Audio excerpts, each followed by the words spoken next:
This is Emma News, and today we speak with Sherman, the independent candidate for the Roseau North constituency. Stay tuned as we speak with him. Who is Sherman Boston? Well,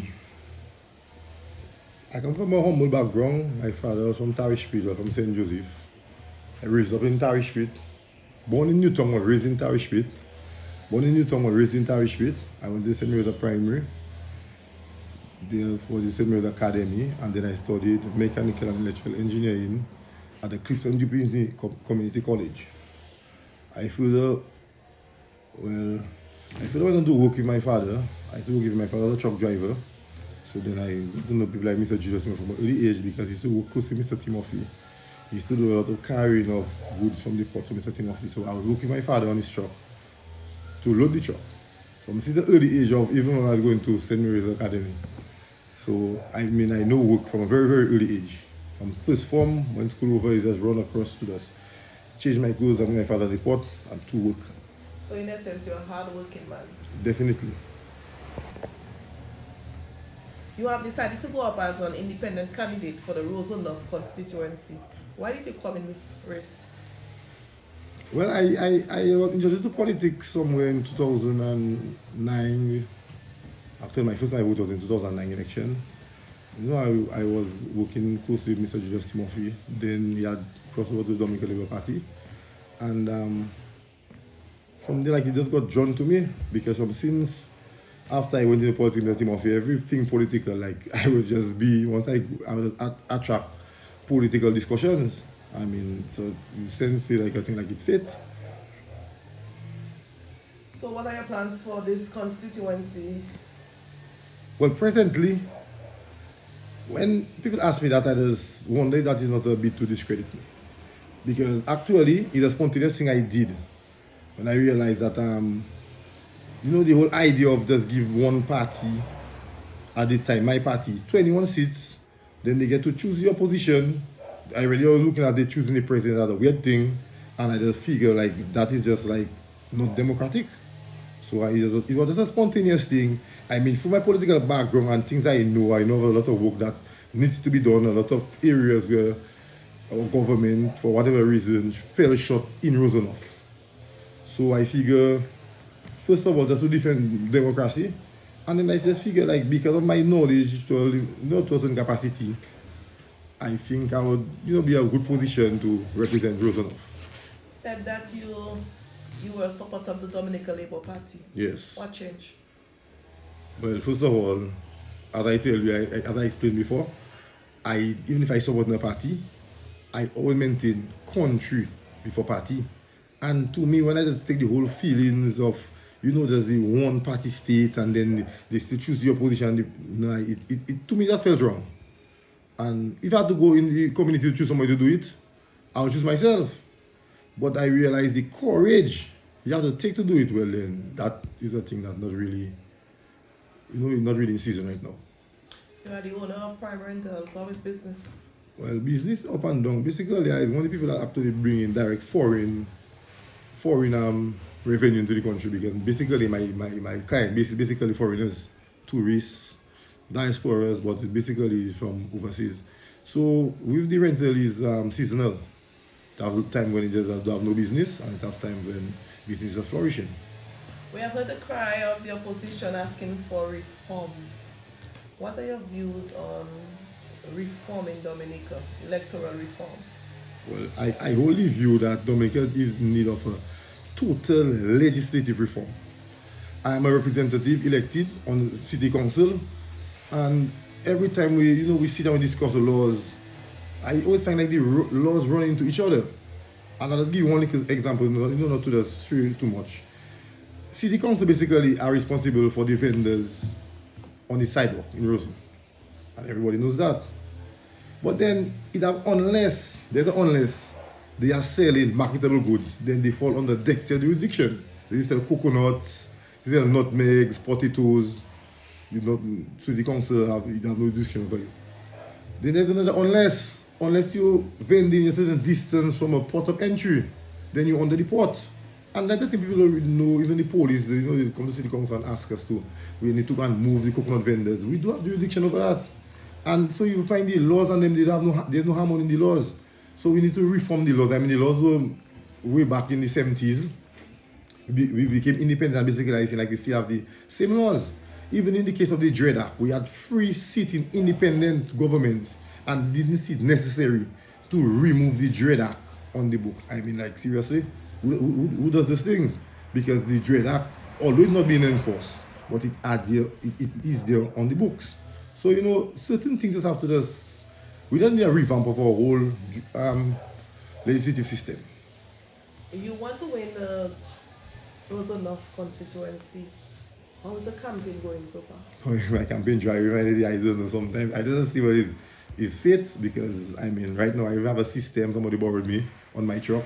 I can't get a generator to run the system because all generators out and then so I just have it there. Actually I will have to reach out to you. I actually thought that with something that has never happened in the country and for the media also actually reaching out to the independent candidates to find out to get the message out there. But I was wrong. You don't look for elections right around the corner, and I don't believe the independent candidates got enough exposure. We don't know they do not have any finance, and the Prime Minister offered free coverage at DBS, and especially in my case, I just figure if I take it, it'll undermine my campaign because people really don't have a rumor going around that I went up to legitimate election, I been a labor right in doing what I doing. So if I just take that free press thing, like it just going to just like me campaigning against myself, kicking in my own goal, so to speak. So, but I thought the media has to reach out to the individuals and actually find out what's really going on. Okay, so I reached out, I had a look interview with Lofty, I had an interview with Kyrie FM. Me actually reaching out to you, I have an interview with you, I reach out to you. So, that's why I say in life, you just learn things as you're going along. So that's why I want to come back to your question, what is my plans? I don't want to give nobody a plan and then fall back like another con man politician because I can give you a plan there now and when I get into parliament and when I get into the whole government situation, I realizing that I lied innocently. So that's why I don't want to be too extravagant in this, saying well I plan to do this and to do that. What I plan to do is to sit there and whichever government sitting, outline what that needs to be done in Roseau, work with the people of Roseau, talk to them and take it back to the government, take it back to the parliament and if I even allowed to do that because I sit there and I don't know how the parliament really running. So my plan right now is just to represent everybody, stand for unity in the constituency and by extension Dominica and maybe we can reach the world because I figure we're too divided and our division is what that's pulling us apart and keeping us down. And unless we just open our eyes and see that, then we just continue to drift apart and become weak as a people, and then we'll just eventually fall into slavery. But what is the vibes underground? What is the vibes underground? Well, Roseau has never been a really Labour Party stronghold, but as I tell you, I have a background from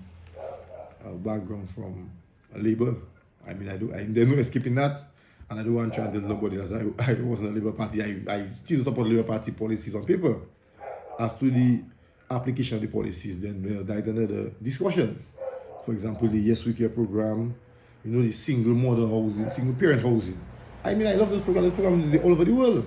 But then you see, like, as it's coming along, you see, like, it drifting apart into something that you just can't understand or comprehend. Because, I mean, a hardworking person will sit down there and you're working, you can barely eat a plate of food at your home, but you have your bills to pay, you have your loans to pay, you have your commitments. Then you just see somebody else come along, they get a free in his house, not a problem. But what about those that have been working all along to create a country that we even want to lead? We can't just step them aside. There needs to be a harmony in everything. You cannot forget one portion of people and just ignore them totally. Especially they are the taxpayers, the working class. I figure the working class have been ignored, and that is one of my issues. So what would you like to say to the constituents of the Roseau? Well, I can just stand firm and just express to the constituents of that I can guarantee you, what I'm doing right now is not a fraud. Nobody has put me up to it. I don't do it for a Labour Party. I do it for country. for you, the citizens of Roseau and citizens of Dominica. I put myself, my whole body, my whole personality in the defense of Dominica, and I would just like you to appreciate it because, I mean, we can attribute it to what is going on today. Everybody looking for money, a finance, for everything, but I can guarantee you, with me, that's not the case. So the Labour Party is trying to gain the seat. Do you think your opponent has the capability to win the seat? Capability to win this seat? I don't think so. If the Dominican Labour Party somehow get voters to have a low voter turnout in Roseau, I don't know if she'll stand a chance. But as of my opponent, I mean, actually we have a relationship. I mean, I worked with her. But the thing is, she come on a platform, I listen to her campaign, and she keep on promising, what she's going to do. And I find that very weird because the fact that she was a minister, she got appointed senator and gained the whole ministry, for lack of a better term, free of charge. So why is she not coming on the platform and telling the people, look all what I did this, because she was a minister at the time when Dominica and Roseau needed a hero, right through Maria up to after Maria. And I was working on the ground with the people after Maria, doing the little I could do in my limited capacity. And she should be here outlining to, people at Roseau what she actually did. And then, people could maybe change of heart. You the workers, you the supporting Labour Party, but you can see what that candidate, but at least she helped us in a time of need and let's give her a chance. But if she can't do that, I can do it for her. But she should come and outline to the people what she did because she had that time to do it. I myself can see what I will do, which I wouldn't. And I tell I don't know what I can do. But then I can just represent unity, growth, hard work, prosperity, and community for Roseau. You chose the color orange. Why orange? Well, it's because of that. I went into politics and I realized that the amount of main colors is very limited. Red is gone. Well, the yellow was gone because the gentleman took in yellow in Roseau South. Green is gone, Freedom Party. Blue is gone, the Workers Party. White is gone, the Moonseria people. And then you left with what? Black, which is a lovely color, but imagine you need something lively, you need something that will catch the eye of the people. There is pink. I mean, I can represent pink, but it don't suit in me and my campaign. Then there is orange. There is brown, kind of like a dead color, gray, kind of a dead color. So it's not much option, but orange is a vibrant color. So there's fiery color, and then I have to go with the orange. How are you going to help the young people of Tarish Pit, Yampi, Stock Farm? I know there's a stigma surrounding these communities. How are you going to assist these young people? First of all, the recreational areas need to be improved, even in Simon Bolivar. So a lot of work needs to be done in Tarish Pit. There's a field already, and some work needs to be done in Tarish Pit. Well, the Lindo Park area, you can say, well, for that, Pottersville Savannah need to be improved after Pottersville was used to save the country. With 5 years down the line, and Pottersville haven't reached a situation that the people can go and proudly and go and relax and enjoy themselves right there. Fonkolding is in a situation for playing field. Actually, I can remember in time Mr. Julius Timothy, they wanted to purchase that piece of land next where Joel is right now. But the owner of the land was government land, was selling it for quite a sum of money. So the government could purchase it. So there's a little field next to the LPG basketball court and between a basketball court and the LPG station. I myself have tried in some ways also try and improve it to open it a little more. And then we have to run into a little problem because whilst we are doing a little excavation to erect a little wall, retaining wall, to expand the field a little more, we have run into the pipe of the LTV pipe that bring in the gas. So then that was a no-no that to stop. And then, so we need improvement firstly in the recreation areas for the young people, basketball courts. Then we need to instill in our young people our old tradition of fear this work for fear this pay. Right now you're going around, and especially right now in the political arena, like everybody is looking for a handout and a cool out. I mean, it's a real mess. And I think the administration should be ashamed because it's like the administration that usher in that level of handout and, quite frankly, begging, selling of votes and this kind of thing there. I don't see nobody's buying votes. But the people have the interpretation that their votes are for sale. I can't pay for nobody vote. The independence candidate can't pay for nobody vote. And the Workers' Party couldn't pay for nobody vote. So quite frankly, it has to be the administration they're looking to pay them for their vote. As to if it's being done or not, I cannot say. But they are looking for someone to pay them, and the only person who is able to pay them is the current administration. So it seems that something is being done wrong, and we need to stop that stigma of my vote is for sale. Now the Good Secondary School, which quite frankly, from my generation before, almost everybody have a memory from the Good Secondary School. If they didn't go to school at that school, but summer school, people who come from all over Dominica to attend summer school at the Good Secondary School. And 5 years later, after we can marry her, I mean, that is just unacceptable. No, I listened to the Prime Minister when he said, like, you know, the plans for the secondary school was drawn up, and when they come, the land was too small. And I mean, I think he should come public and retract that statement, because nowhere, no engineering firm, how construction is done, you take the site plan of the land and then you install a building on the site plan. It's not done the other way around for you to go and make a plan and come and put it on a piece of land. And I mean, that is just embarrassment to people's intelligence. So, you know, that was the perfect time for the administration to just humble and say they lapse. Maybe they had focused on things that were more important, which would really sound well. But just, you know, apologize to the constituency and to the general public. And just tell them, you know, but don't worry on it. You know, next time we're going to build this school. But create that kind of a stigma, right? Everybody doesn't want to like, actually what was said there. So, even because it's is not, after we can marry in a state for the students to be comfortable, you know.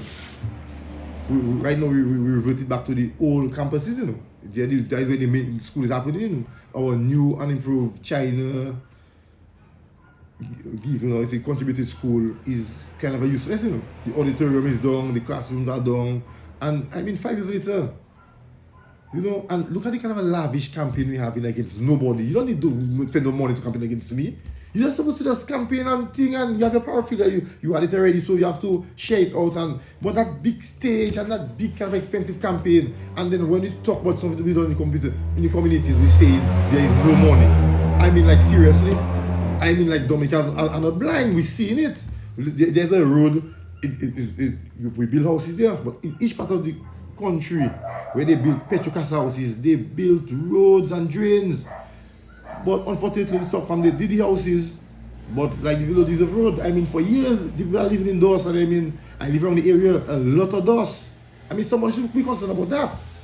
You know, and certain things is just sad. I want to applaud everything the administration has done for the country, especially in the financial realm, because they are by far, the administration has brought in the most money into the country. But let us look at how we're spending the money. Let us make it show. You know, in my estimate, from 2014 to now, in my limited wisdom, I would calculate somewhere up north of $50 billion entering the country, you know, whether it's in forms of aid, grants, CBI, loans, taxes, somewhere up of $50 billion passing Dominica, you know, and somebody can come out there with the correct information and then show me where I'm wrong. But in my limited calculations, I need a lot of money. As to if we have things to show for it, some might argue, yeah, there's a lot to show for it, but quite frankly, I think a lot more could have been done, especially in the sense of people and their livelihoods. Any final comments? Well, I want to encourage my people of Roseau North, all the communities, of the entire country, to go out and vote.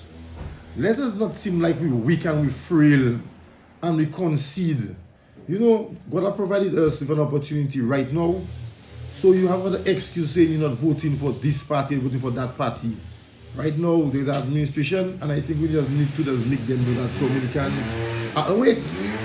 So go out and vote, exercise your right, and then wait for the outcome of the elections. Thank you for sticking with